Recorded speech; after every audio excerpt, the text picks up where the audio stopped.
cheksiz hayajon, quvonchli lahzalar va g'alaba nashidasi. Azaliy an'analarga ega o'zbek shaxmat maktabining bugungi vakillari ham xalqaro mutaxassislarni lol qoldirmoqda. Ularning yuksak mahorati oldida hatto 3 karra jahon chempioni Vishwanadan Anand ham ojiz qoldi. Bugun o'zining 10 yoshini qarshilagan Saidakbar Saidaliyev uchun qo'shaloq bayram. U nafaqat mashhur grossmeysterga qarshi dona surishga muvaffaq bo'ldi, balki chorasiz qolgan tajribali raqib unga durangni taklif etdi. Shu tarzda yosh shaxmatchi qatnashchilar orasida birinchi bo'lib o'yinni yakunladi.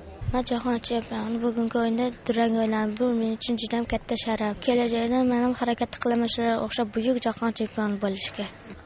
8-stoldagi uchrashuv ham barchaning diqqat markazida bo'ldi. Anand 11 yoshli Timur Igonin taklif etgan hujumkor o'yinga munosib javob qaytara olmadi.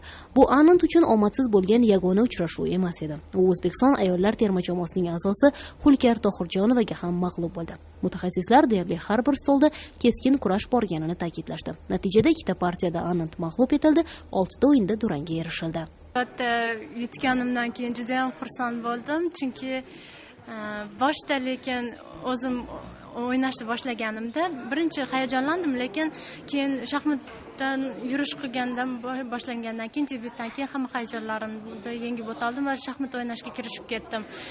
Vaziyatim yutuqqa yaqinlashgandan keyin o'zimga ishonchsizligim ozgina kamaydi va partiyani yutdim.